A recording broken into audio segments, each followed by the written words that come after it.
Салам достор, биздин каналга жазылыңыздар. Башкалар көрсөтпөгөндү биз көрсөтөбүз. 25 суроо бар дедиңиз эле, ошол качан берилет? Ар кандай иштер бар дейт. Мунун убакыт көрсөтөт, кандай болот, убакыт көрсөтөт. Сиздин кандайдыр бир репрессия кылып атат, ошолорго басым кылып атат деген дагы көз караштар айтылып атат да. Мында ачык эле жооп берсеңиз, кайсы партияга сиз мындай көңүлүңүзсүз, кайсы партияны колдойсуз? Фактылар жетиштүү болдубу же дагы кандай фактылар керек? Эгер кааласаңыз, биз ушу иликтөөдө айтылган маалыматтарды дагы ала келдим, сизге тапшырууга даярбыз. Мына демократия. Үч суроо бердим. Алло. Азаттыкка боло бердим. Салам. Райым деп атпайсыңарбы? Матырайым. Андай коррупция, андай образно айтканда коррупциялар 10-дон эмес 100-дөп чыккан. Вы задали вопрос о судьбе бывшего президента страны. Да, конечно, мне тоже не безразлична его судьба. Мы были вместе с соратниками, вместе были в самых трудные годы для него, для меня, для нашей страны. 5-й год, 10-й год, мы тоже вместе были. Я был в Аше, он был здесь. Мы вместе боролись с теми режимами, которых не воспринимал наш народ. Анан эми бул маселе оңой маселе эмес. Мына мен айтып кетейин. Мен президент болгондон бери бир да сөз айткан жокмун. Мына канча айтса да, не десе дагы мен айткан жокмун. Үчүн дегенде мага мамлекеттин элдин биримдиги, тынччылыгы, мамлекет бүтүндүгү менин абийимден дагы, менин талабымдан дагы бул бийик турат, бийик турат. Мына кантип айтса дагы, эмне чечим кылам, кандай сөз айтса дагы, эмне кылып атса дагы мен көңүл бурган жокмун. Өзүңөр көрүп аттыңар, өзүңөр баа бергиле. Эмнеген сөздөр айтылып атты. Мамлекет экиге бөлгөнгө чейин барып ачты. Мамлекеттик бийликте басмалчылар чакырыктар болуп атты. Мен эми баарын чыдадым, күттүм, эми токтордум. Күттүм, бирок аягын алып келип туруп, өзүн да туңгуюкка, мени да туңгуюкка, мамлекет да туңгуюкка алып келип салды. Акыркы чечиле турган маселе мына мыйзам чегинден чечилет. Ал өзү менин колумда эмес, ал менин колумда эмес.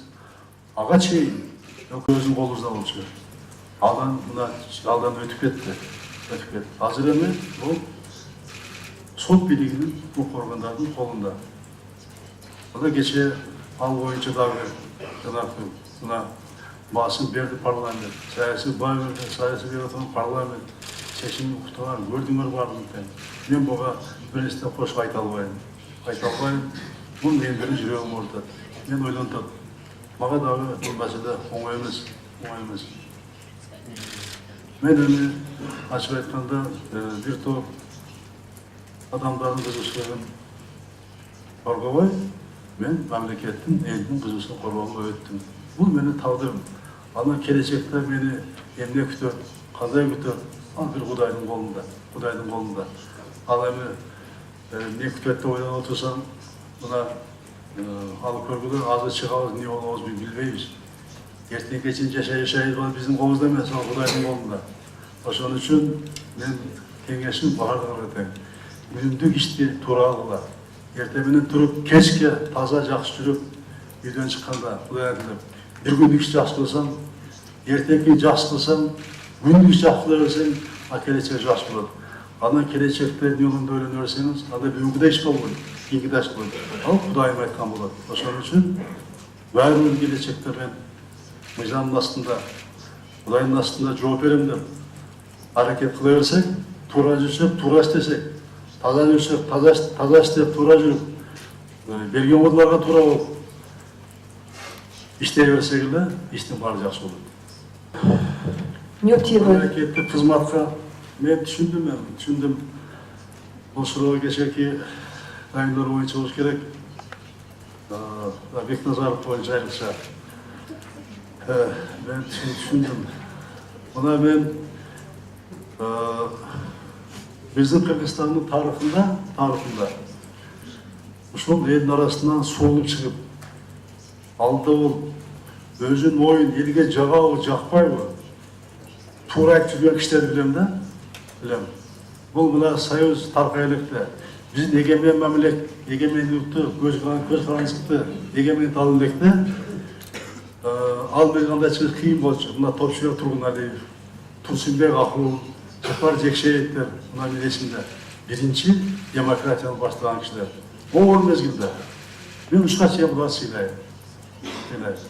Оор мезгилде мына элден сулуп чыгып, элге жагабы, жакпайбы, өзүнүн оюн баары айтат. Андай болушу оңой эмес. Бул эми элдик кишилер да эсе болот. Мына булардын деле мына 2000-жылдан кийин 2000 тегенде алардын катарына Бекназаров кошулду. Бул деле өзүнчө мындай бир инсан, тарыхый инсан. Ал дагы элге жагабы, жакпайбы, өз оюн айтат, дейт. Мында күрөшөт. Ана булардын деле өмүрлүк жолу тагдырым болгон жок да. Буркан Шалкалым болду. Мамлекеттин оор мезгилдеринде булар да аралашып жүрдү. Мына азыр Топчубек Тургуналиев академиясында максат орунда оюн шакес келди. Манас академиясы менен Манас Чыңгыз атында академиясында азырына иштеп атат. Мен Манас күндө 4 декабрда барып келдим. Айырда жолуктум. Мына кыска мөөнөттө абдан жакшы баштап тур.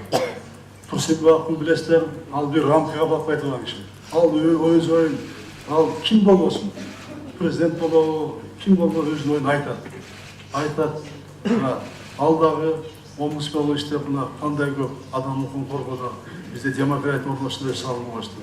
Жапар Жекшеев деле мына ал өзүнүн мындай ой бербеген, оюн айткан адам, андай ашыган. Мына Бекназаров ушундай адам. Мен эми ачык айтайын, ага мен өзүм сунуш кылдым. Ага, ичинде мурунтан тааныйм, билем. Мына ушунча жыл иштедим, оппозиция жүрдүм, 2 революциянын башында турдум.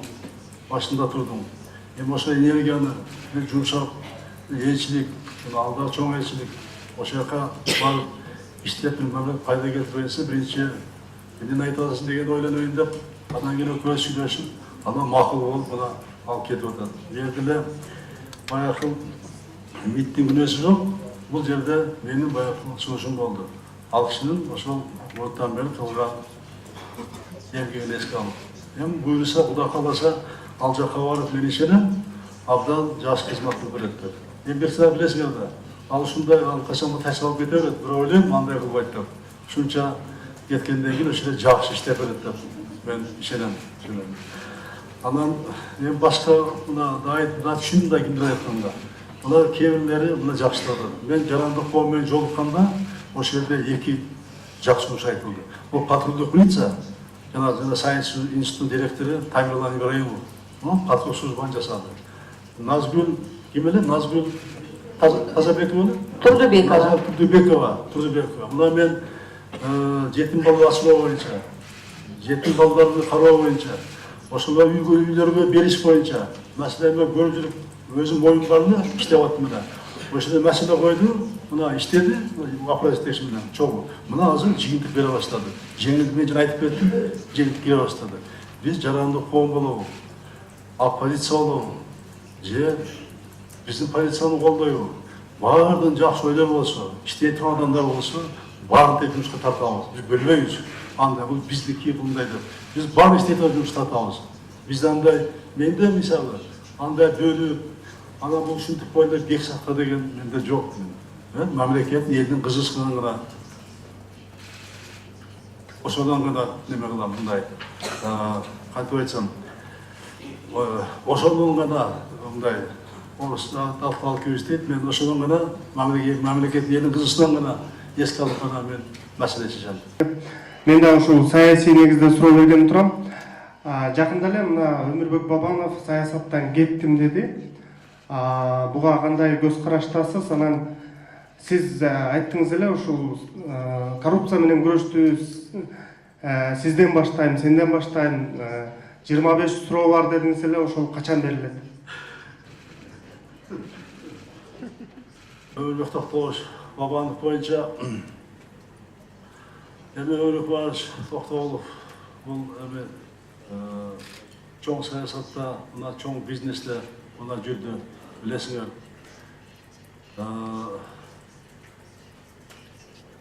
Кече жакында мен командировкага жүргөндө уктум, съезд өтүп, өзүнүн партия жетекчилигин, өзүнүн партиялашы досу Мирлан Женчебаевго мына өткөзүп бериптир. Эми Өмүрбек Токтогулович жакшы билесиңер, президенттик шайлоодо мага эң негизги атаандаш болуп, кийин шайлоо бүткөндөн кийин бир кандай себептер менен өлкөдөн чыгып кетти, бирөөгө түшүндүрмө берди, бирөөгө түшүндүрмөдө менин атымдагы аралаштырганга аракет кылышты. Анан эми эмне деп айтат элем? Эми Өмүрбек Токтогулов Бабановдун таржымалы бул чоң бизнес менен чоң саясаттын кызыкчылыгы аралашып кеткендигинин эң таза, накты үлгүсү. Азыр эми мына шарт түзүлдү, мүмкүнчүлүк берилди. Муну иш козголгон экен, экономикалык иштер бар экен. Мына азыр тергөө иштери жүрүп атат. Аны барып өзүн актанысын, аны иш боюнча өзү чындыгын аерде чын болуп чындыгын көрсөтсүн, мүмкүнчүлүк түзүлдү. Анан эми 25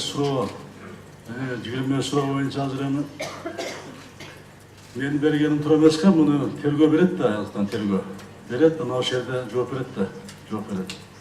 Ал жерде эми менин билишимче ар кандай иштер бар дейт. Мунун убакыты көрсөтөт, кандай болот, убакыт көрсөтөт. Ассаламу алейкум, Сооронбай Шарипович.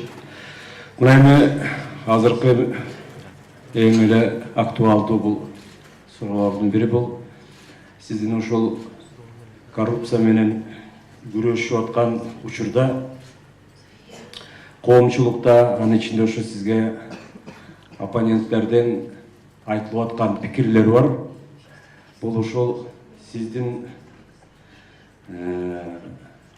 кандайдыр бир репрессия кылып атат, ошолорго басым кылып атат деген дагы көз караштар айтылып атат да. Репрессия боюнча мен деле окуп атам, ар кандай сөздөр болуп атат. Мына коррупция менен тандалма күрөш болуп атат деген сөздөр мына баймага айтылып атат, жүрүп атат, окуп атам.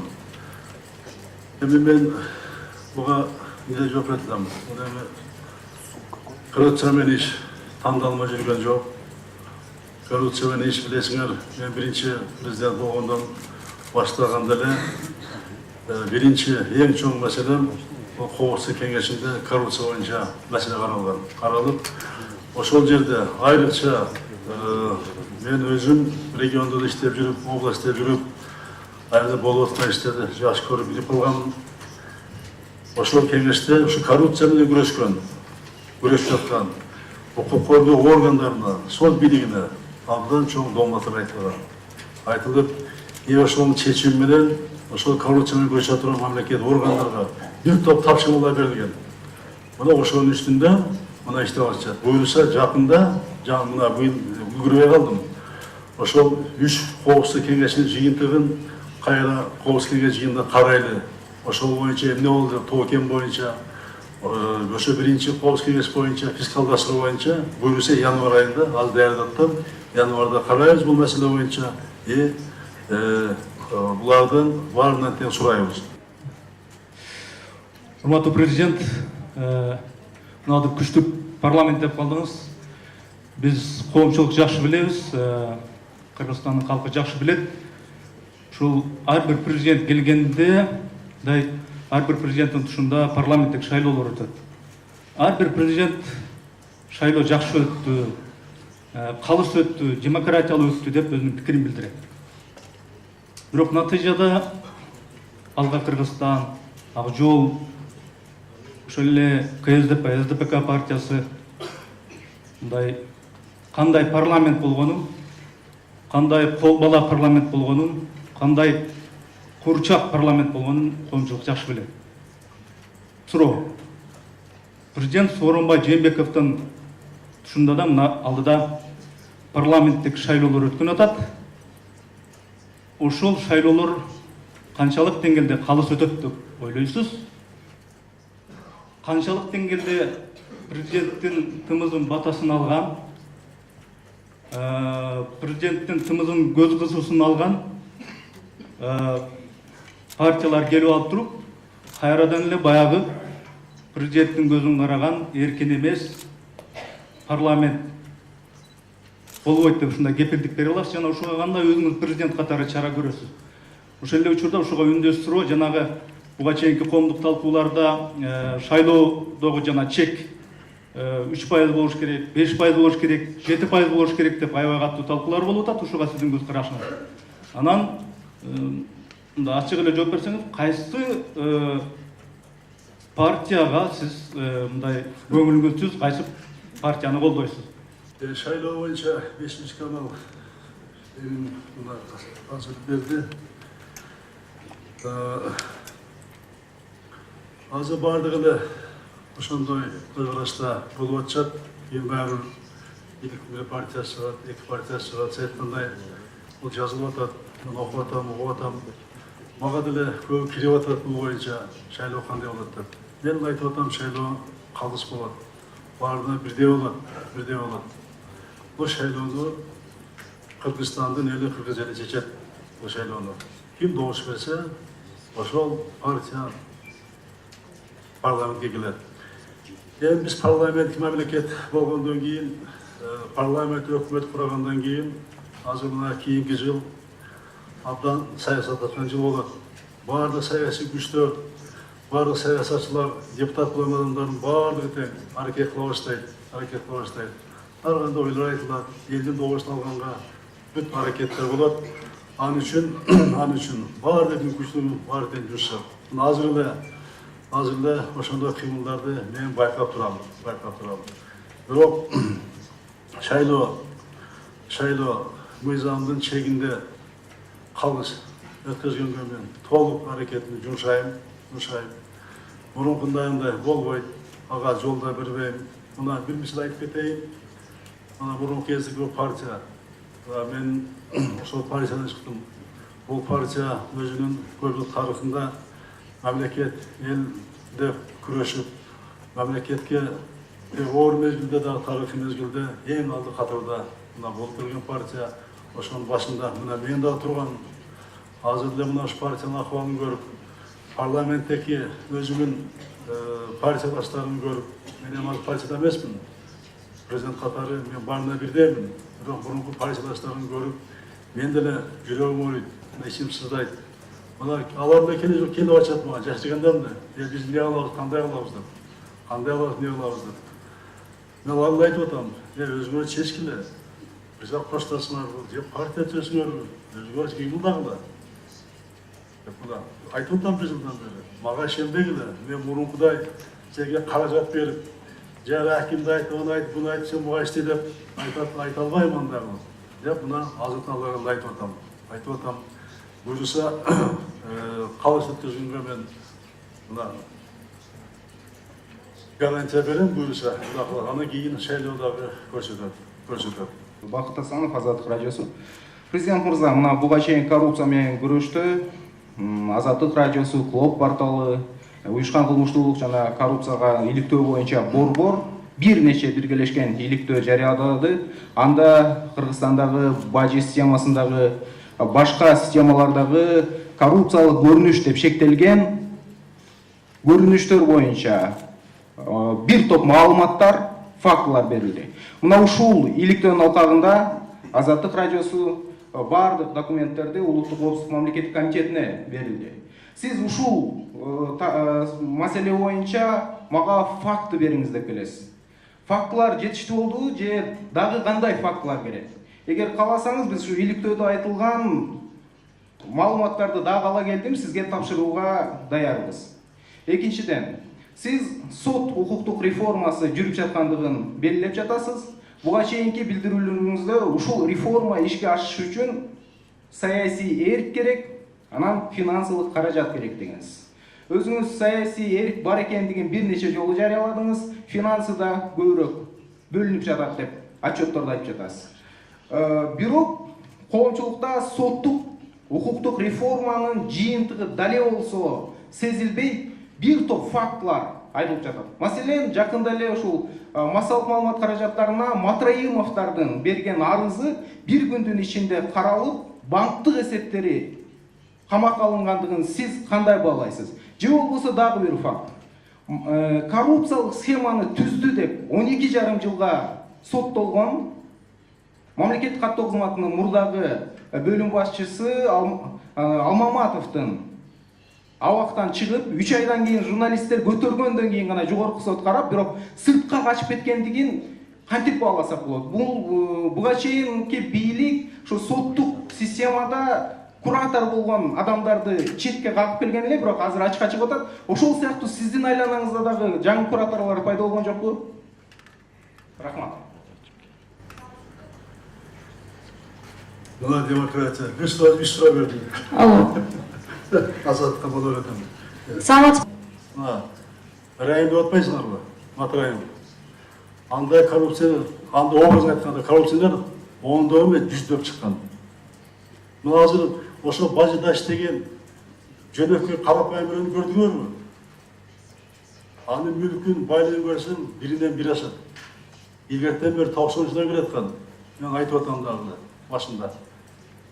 Андай толтура. Мәселе каякта? Мәселе мына биздин элибиз коррупцияны абдан жаман көрөт да, жаман көрөт. Жек көрөт, аны баары жек көрөбүз, жаман көрөбүз. Мына менин элге жолукканда айтып атам, жардам бергиле. Коррупцияны биздин арабызда баспай турган шарт түзөлү. Ал үчүн эл баарын көтөрүшүбүз керек. Рахмат массалык каражаттарга жазып атасыңар, бизге абдан чоң жардам болуп атат. Ошо реакция кылып атабыз, биз да органдардан ошону карап атабыз. Райым Матраевдин маселеси бул ошол жылдары, мага чейинки жылдары, ошол биздин элибиздин бая коррупцияны жек көргөнүн билип туруп, ошол коррупционерлер, ошол коррупционерлердин саясий технологдорду Райым Матраимовду коррупциянын символ кылып туруп, мына мага жабышкысы келип атат.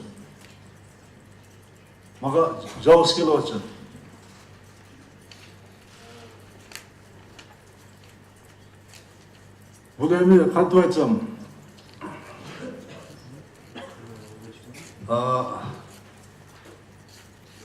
азыр мына мен да кызыктардым ушуну аягына чыгарганга.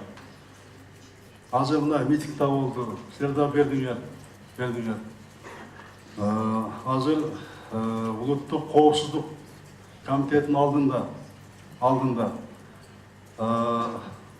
атайын тергөө топ түзүлдү. Ал иштеп атат. Мына ошого өткөндө барышты. Ташыма берди.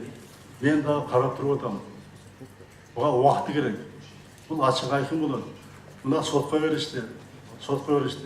Мен айтып атканым факт дегеним.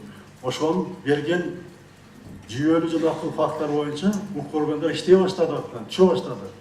Мен ошону айтып атам. Эгерде дагы билгениң болсо, келип ошо факттарды бергиле, аларга жардам бергиле, келип тергөө бергиле. Мына силер айттыңар. Эми ал юридикалык бекемдеш керек да аны. Айткан нерсени. Сен айтып койсоң алып калып камап же бирөөнү кыла албайбыз, 37 жыл эмес да. Аны бекемдеш керек. Юридикалык айткан кишилер келип далилдеп берсе чогуу туруп, анан кийин иш башталат.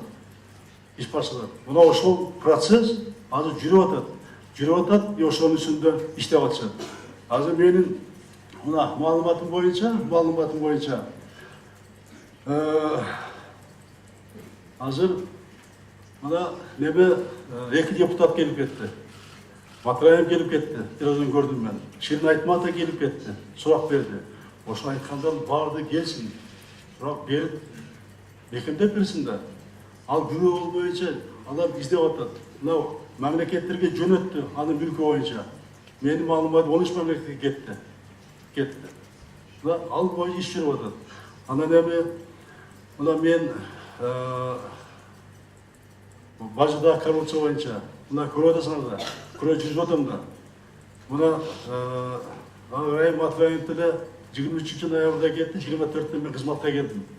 Мага чейин болду да. Бирок мен туура түшүнүп турам.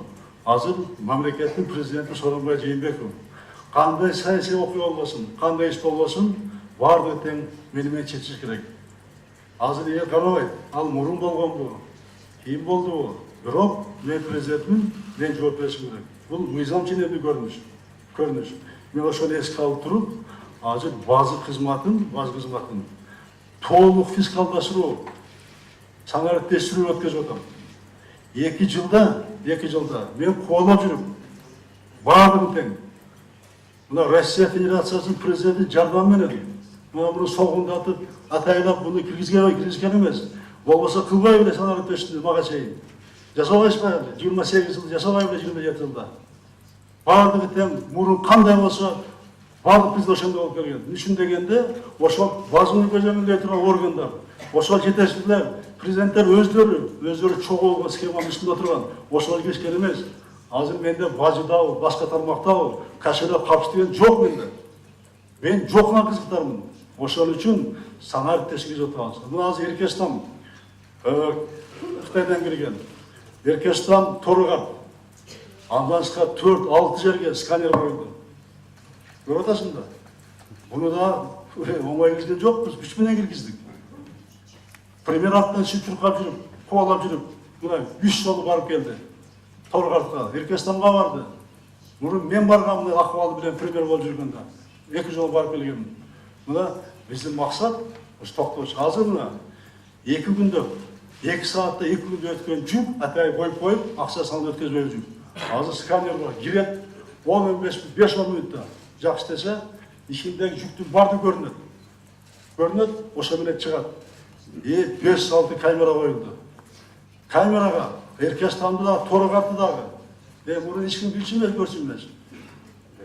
Мына мен көрөм. Премьерлик күнү көрдүңөр, кабинетте турат. Ар бир жаран сайтка көрсүң, ачык бар айткын. Биз мына сууну берип атабызбы? Токтогулдасын күнүгө канча кирди, канча кетти. Ошондой кылып таамайжадан өткөн машиналар, жүктөрдүн баардыгы тең ошондой кылып бериле баштайт. Мен буга жеткизебиз. Мына азыр 2 пункт калды, Бөрдөө менен Достук. Достук 33 үй бар эле, ошол чечилбей. Мына Россиянын жардамы менен, Россиянын президент жардамы болду, ачык айтайын мына. Азыр ошол өкмөтчүлүк башылар. Калгандар бүтүп, андан сырткары биз фитосанитардык, ветеринардык пункттарды көзөмөлдөр жаңыладык, толугу менен бар пункттарда. Ошон үчүн бизден алып салышты бардык тең. Бунуку лабораториялар жаңыладык эми, ушул неметсин деп. Мына Евразийский экспорт кетсин деп. Биз мына менин максат, көрөсүңөр, 2 жылдан кийин бажыда башка болот, салыкта башка болот, бюджетте көйөт, ичиндеги санариптештирүү, каалабайбы, күч менен болсо да киргизебиз. Каражатты мен кечеде сүйлөшүп келдим, Россиянын президенти менен. Салыкка дагы макулдугун берди, жардам берет, бизге тапшырма берди. Ал салык боюнча дагы Россиянын системасы, санариптештирүү боюнча эң алдыңкы система болуп калды азыр. Аны да алжыга киргизебиз. Бажы боюнча. Муну айтып коеюн, жыйынтык болот, мурункудай болбойт эми. Буга мен кызыктармын. Андан кийин 3 суроо бердим, бана жооп берейин. Анан 3-үчү суроо сот реформа боюнча мына жыйынтыгы билинбейт. Да, сот реформа абдан оор башталды, кыйын башталды. Кээ бир мамлекеттер буну өтүп кеткен мурунда. Казакстан 14-жылы өткөн буга, 14-жылы. Азыр барчы. Сырттан соттук алып келишти болчу.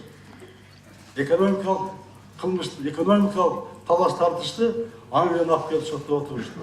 Мыйзамды өзгөртүштү. Биз ичибиздеги соттук реформаны быйыл 19-жылы баштадык. Буга дагы каршылар болду. Укук органдардан болду. Депутат арасынан болду, коомчулуктан болду каршылар. Бирок каршы болду негизинде. Эмне үчүн дегенде, биз буну киргизсек, 5 жаңы кодексти, жаңы мыйзамдарды киргизсек, бул биздин сот системасы парализ болот. Сот биздин укук органдар иштебей калат. Терроризмге, экстремизмге каршы, коррупцияга каршы күрөш токтойт деген жөнүндө айтылып атышты. Мен ага болбой, реформа оңой жүрбөйт. Эгерде ошондой кемчилик болсо, реформа жүргүзүп атканда оңдоп кетебиз деп мына эксперттик топ түзүп, өзүм көзөмөлдөп атам. эксперт топ менен өзүм иштеп атам, мына көрүп атасыңар. Ошол кемчиликтердин баардыгын тең болгонун убакыт мына жогорку кеңеш жакшы деп атат, өкмөт жакшы деп атат бул боюнча. Өкмөт киргизип атат, жогорку кеңеш мыйзамдарды кабыл алып берип атат. Депутаттар кабыл алып берип, соттук реформаны биз мына кыска мөөнөттө жылдырдык. Бизден мөөнөттө эч ким жылдыра алган эмес. Бул талап, кемчиликтерди жоюу, бирибизге талап койгондуктан. Укук коргоо органда жетекчилер дагы, мына туура түшүнүп, прокурорлор дагы, ички иштер министрлиги дагы, мына ГСИН дагы мына Мөз Тургунбаев келди, мына иште жакшыра баштады ал жер дагы. Неме дагы, ККМ дагы мына бул боюнча иштей башташты бардык. İşte мына жыйынтык болот энем. Бул тезде болбойт. Сот системасына үчүн мындай болуп атат. Үчүн деген ал жерде баардыгы тең орусча безнаказанный. Ала менен такай, ар бир сот менен, соттор менен иш болгон эмес. Биз бир система эмес, баардыгы тең. Мына аудио, видео фиксация коюп атабыз. Электрон форматта өткөзүп атабыз. Сот болгон процесстин баардыгын өткөрүп атабыз. Мына тамажа кылдык азыр. Тамажа, камералар коюп атабыз. Кирген машинаны ар бир кыргызстан жараны көрөт. Мурункудай кыла албайт. Муну да ачык айкын кыла деп атабыз. Мурункудай кагаз эмес. Баардык кабыл алган чечимдерди электрон форматта өткөзөт бул жагында. Ошону саналып өткөзүп атабыз. Бул процесс кетип атат. Бул бир жылда болбойт эми. Болбойт. Бул жыйынтыгын бул да берет. Мына быйыл 38%га көбөйттүк, 38%га быйыл муну каражатын. Мына кийинки жылга дагы уланат бул. Анан эми экинчи жагы бар да, сен айтканың туура эми. Аны мен колдойм. Бул мамлекеттик жаңы технология, каражат берип атабыз. Бирок ошол жерде отурган сот өзү, ички дүйнөсү, анын ыйманы, абири оңдолбосо, ал бир соттун чечимин карап отурган мен дагы мындай мүмкүнчүлүк жок да. Ошол жердеги адамдан фактор да ройлонуп атат. Соттор ошол жердекилер мыйзамдан коркуп, мыйзам коркпосо Кудайдан коркуп, кийиме Кудайдан жооп берем деген сезим болгондо дагы керек болуп атат. Ачык айтканда жашаганда мына ушул факторлор ойноп атат. Мына сен айткан жанагы алмаматтардын бөлген 12,5 жыл. Мен муну жыйында айттым. Прокуратура жыйында айттым, соттордун 95 жылында айттым. Мына бир адамдын кылган иши менен бир сот бийлигине доо кетти. Мына канча ошол биздин антикоррупция кызматкерлери ушул схеманы табыш үчүн, ошону кармаш үчүн күн-түн канча кызматкер иштеди. Ошол жатып, оң эмес да аны паракорду кармаш. Аны артынан түшүш керек. Ошол кылган иште жокко чыгарды. Эми сотто чыгарып, Алмаматовду мына азыр издеп атабыз. Мына менин контролумда турат. Бүт издеп атышат. Таппай атат. Азыр ошону сотто да жетпешип койду. Айттым, прокурор иштеп иш мына караганда деп. Буюрса, жакында мен жолугам жазынын башында генерал прокурор менен. Андан отчет алам бул боюнча дагы. Мен сотто бул боюнча жооп беришим. Бул жерде прокурор күнөөлүк боюнча. Экинчи соттого бергендер боюнча чоң каражат материалдар боюнча мен аны Камажабакада имаратта жүрүп октум. Билесин угуп, ал жерде эле мен оюмду билдирдим. Бул акча өндүрүшпү же актанышпы? Эгерде актаныш болсо, анда төмөн суммада берип эле актанса болмок. Деп мына биз оюбузду билдирдик. Билесиңер да. Мен оюм ошондой. Дагы айтам, сөз эркиндиги бизде бар. Сөз эркиндигин бул мамлекеттин, элдин келечеги үчүн мен президент катары onu korgoyun, söz erkinliği bizde болот. Эми бар үчүн мына сиз билесиз да, жакшы билесиз. Аны жөн рейтинг чыгарбайт. Дүйнө рейтингде биз 98ден 83ке чыкты, 15%га мына жогорулады. Туурабы? Мына бир азаттык үчүн 4 суроого мына жооп бердим. Бирөөнү жооп берейин дедим эле бергеним үчүн. Так, рахмат. Кийинки Кабар агенттиги Солган Абдыраева. Мен суроом төмөндөгүнчө жакында эле көркөм сүрөт музейинде феминале көргөзмөсү өттү да. Ал коомчулукта чоң талкуу жаратып, ар кандай пикирлер жаралды. Ошо боюнча өзүңүздүн оюңузду билдирип кетсеңиз. Феминизм рахмат элим. мына кийинки кабар агенттигин феминизм боюнча бул да бир абдан оор сабак болуп калды. Бул ушул маселе дагы мына коомду экиге бөлүп, ар кандай талаш тартыштар болду. Бир туура эмес окуя болду да. Эми аял бул биринчи эне, кызыбыз, эжебиз, карындашыбыз, өмүрлүк жарыбыз да.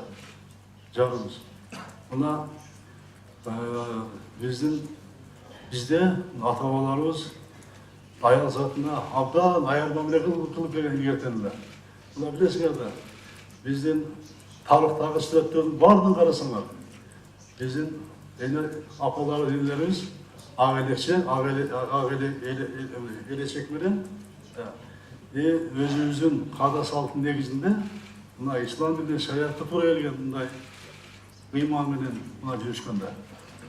Анан кечеки жана музейде чыгып аялдарды жыналаштап коомчулукка чыгарышы, бул эми мен ойлойм, бул кемсинтүү деп. Кемсинтүү, аял затын кемсинтүү.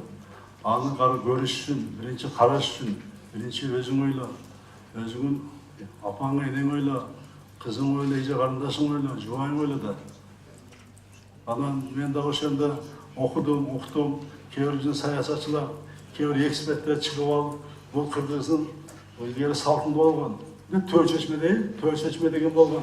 Аялдар жыналашып төө чечилгенде. Бул ачык айтканда максаты мазактоо да. Мазактоо. Мына мен музейге бардым. Мира Камила Жаңгарачева менен ошол жерге барып, өзүн урматтаган Сүймөнкул Чокморовдун сүрөт көргөзмөсүнө барып, 50 мүнөттөй болдум. Ошону көрүп жүргөндө Жаңгарачева айтты, бул музей салынгандан бери ремонт болду экен, акыбал абдан оор деп. Анан сунушу менен мен акча менен чогуу баарын көрүштүм.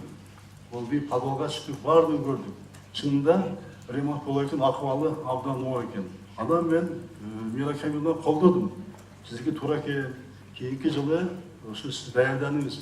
Биз жөнөтөлү, муну толук жаңылоолу, реконструкциялоолу деп айтып, анан чыкканмын. Анан жанакында иш болду, эми бул жаман көрүнүш болду. Анан эми музейге өздөрүнүн ичинен